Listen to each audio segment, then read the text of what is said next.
So as promised, I wanted to show you more in more detail about the retracting overhead garage storage.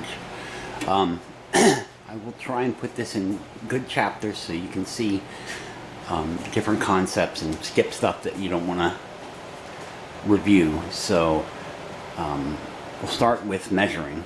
So, and you'll see a lot in the decisions I had to make regarding the limited space that I had up here. So I have 12 inches to the top of the garage door, but I have it at about 10 so that I have room, some buffer room. And one of those examples is when the garage door lifts, it actually comes up higher than the rails holding it. So I want to try and show you that. We're going to open up. You see, right? See how it peaks and then flattens out. So you got to make sure you measure that. Measure, measure, measure. So the next thing is you have to decide how wide you want it. And very important, you have to figure out, once you've decided how you want to make the rack itself, you have to figure out where your pivot point is going to be and how long you want it. And then lastly, you want to figure out how far down you want to bring it. For instance, you have to be able to pull it down, and table slides. You have to be able to pull it down to a level where you can load it up. Then you have to decide, also importantly, how much weight that you want to store, and we'll talk about your different methods there. But that's important so you know how to decide what mechanism to use and the force you'll need to pull it up and for it to stay up. Okay, so building the rack, I mean, you may have another idea that I haven't thought of, but you can choose to use steel. I had these frame pieces around and I just used that. You can use wood, and you can also use wood for the braces. There's no problem using wood as long as you make sure that you bolt through it instead of just screwing into it. I mean, obviously you can screw into it when you make the frame, but these end up, the pivot ends up taking a lot of weight and torque, so you really want to make sure those are nice and solid. If you look at normal garage door perforated angle iron, it's pretty thin, and I can show you this later, but I actually had a problem. I started with that, and when I applied force to it, the one bent. So then I went to thicker angle iron. Then you have to choose what lifting method that you want to use. I had several ideas, but I also had these gas springs or struts around from another project that I ended up not using them for. So I figured I'd give them a shot. Each one of these gas struts has a pulling force of 125 pounds, which essentially translates into 250 pounds of lifting power. But we'll talk about the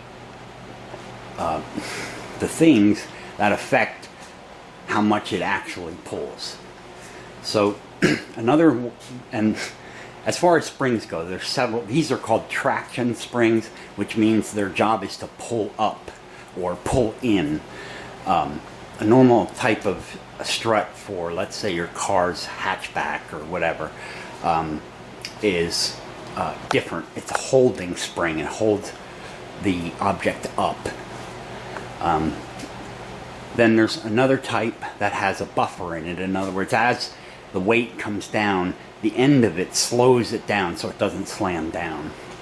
The best ones, and if I had known this, I would have gotten those. They make traction springs that are lockable, and they can lock in either direction, lock down or lock up.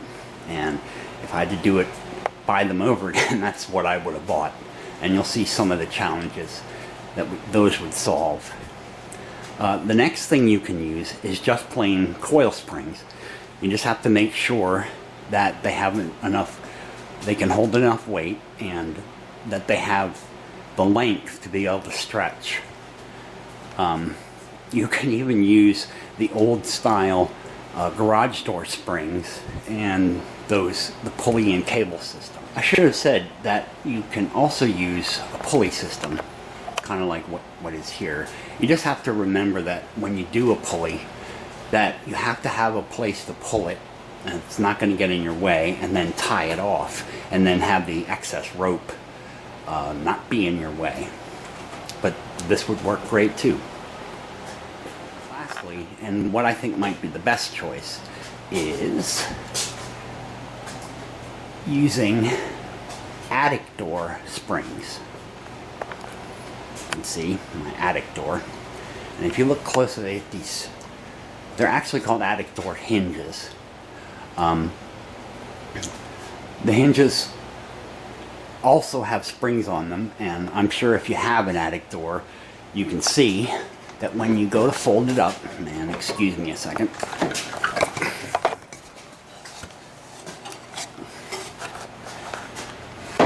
When you go to fold it up, first of all, it stays down. It sort of locks into position, and then when it pulls up, it holds it up as well. So the next thing to talk about is some of the theory, or better yet, the practical application of levers and gas springs, or any kind of spring.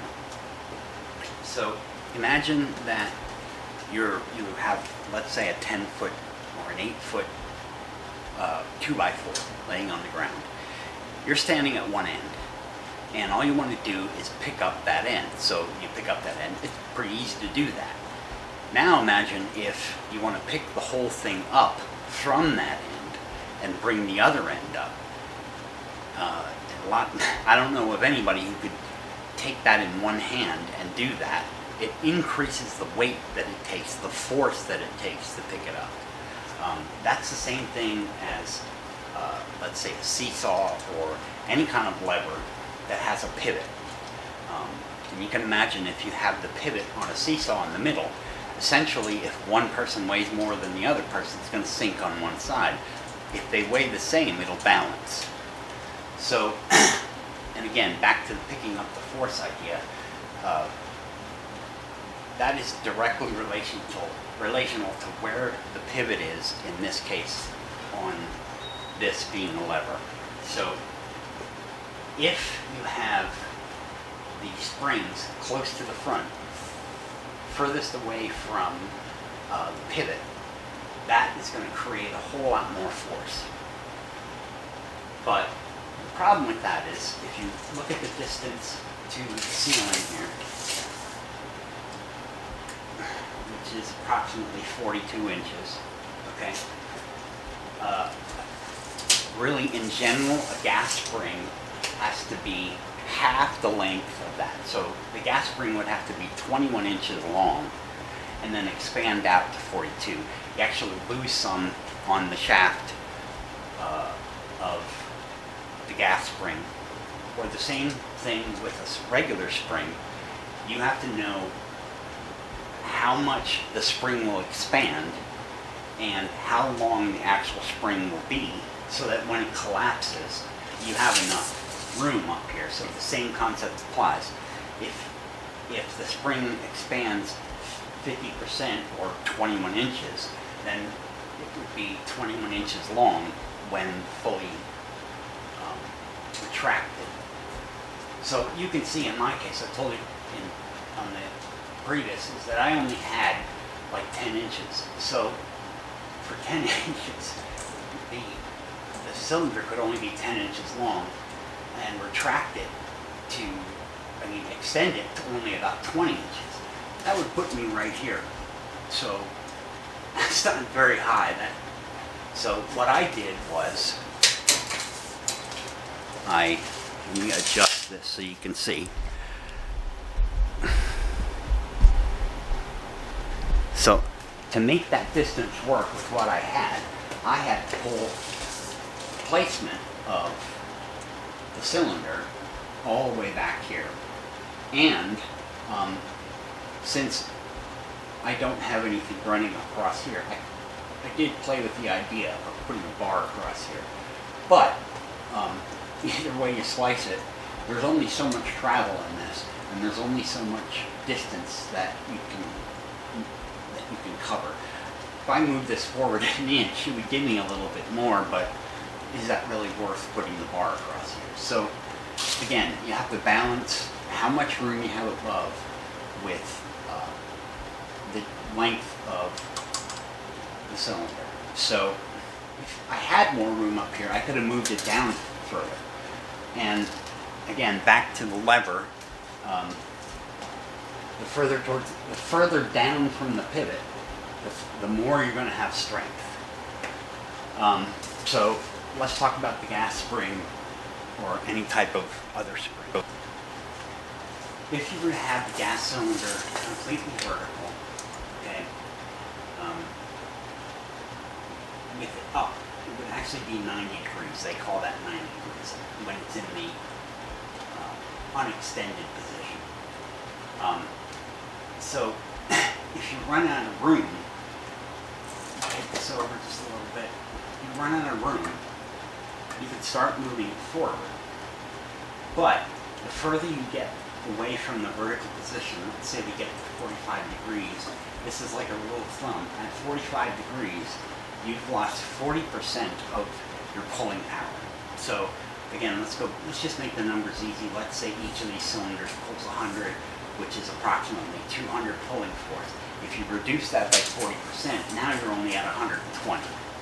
So if you can see back to where I have the cylinders, I had to pull it all the way back there. So I've reduced my force between the position on the lever and how much I had to do it at 45%. So I already reduced, I had to do it at 45 degrees. I've already reduced it by 40%. Plus, I've taken it really close to the pivot, so that reduces it even more. As it stands right now, this only can pull up about 50 pounds. Actually, it's probably a little less. Again, that applies to gas springs or regular coil springs. It doesn't apply to pulleys, of course, except for the fact that wherever you put the pulleys, you want them to be as close to the front, because then you're getting more force for your pull. That's why the attic step springs are probably the best choice, because that force is only being applied to the hinge, and it has a nice long spring in there with a lot of force to be able to do that pulling. Okay, so let's take a look at the supports. When I first started this, I think I said this before, but when I first started this, I used the perforated angle iron, just like you would traditionally have on tracks for a garage door. And then, just to tell you how I worked this out, I actually had one on all four corners, in front, both in the front and both in the back. And I did that so that I could hang it while I was working on it. And I had a place to pin it in to hold it up horizontally. So when I put the gas springs on and started testing it, within one or two tries, this happened. You can see that.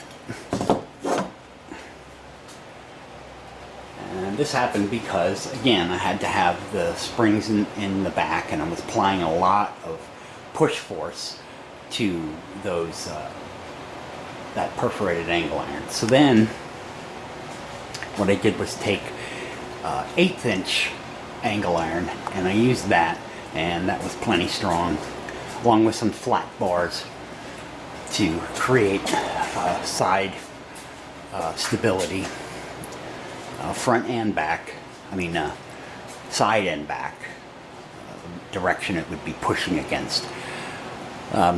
So, and as I said before, you could do this with wood. You just have to remember that you're securing it properly in the wood, using bolts through it, staying in the middle and not on the edge, so you have the full strength.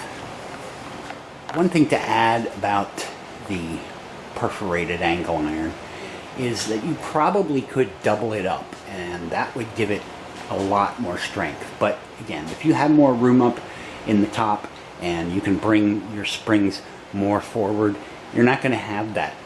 You're not going to have as much of that pushing problem that would bend traditional perforated angle iron.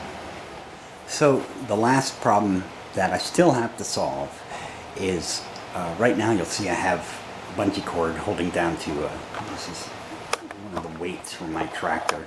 It's like 40 pounds, I think, probably close to 50. Anyway, that's what's holding it in the down position. So if I had those locking gas springs, which would be awesome, they would lock in the down position. So when I put the tables up, I can hold it there and put the tables up, or do something like this. So let's have a look at it going up though, and I'll explain about that. So I'm just going to disconnect this, and to get it to go up, give it a little push. You can see that it's right on the border of what weight it can hold. So push it up. But the nice part about that is once it gets up to the top, it stays. So, and that's what I want. So, and actually, I'm not sure if I mentioned this, but I put a short up on YouTube showing the first version, and I actually had an extra section that was longer. And I realized I didn't need it because this is the longest table I have. And shortening it actually helped with being able to put more things on it.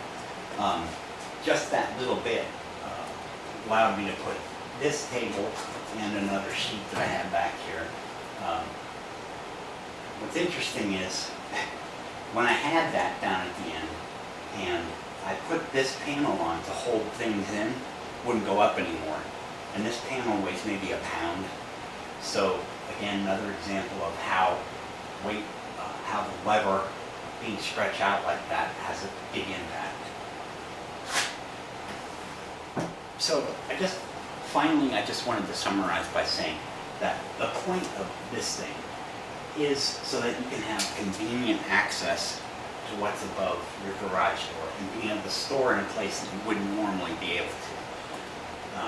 If you want to put up a traditional rack, which is just, pieces of wood that create a framework and it's static, that's fine. You just have to remember that when you want to put stuff up there, you got to get the ladder and put it up there. So if it's something that you want to get to repeatedly, this is probably a better solution.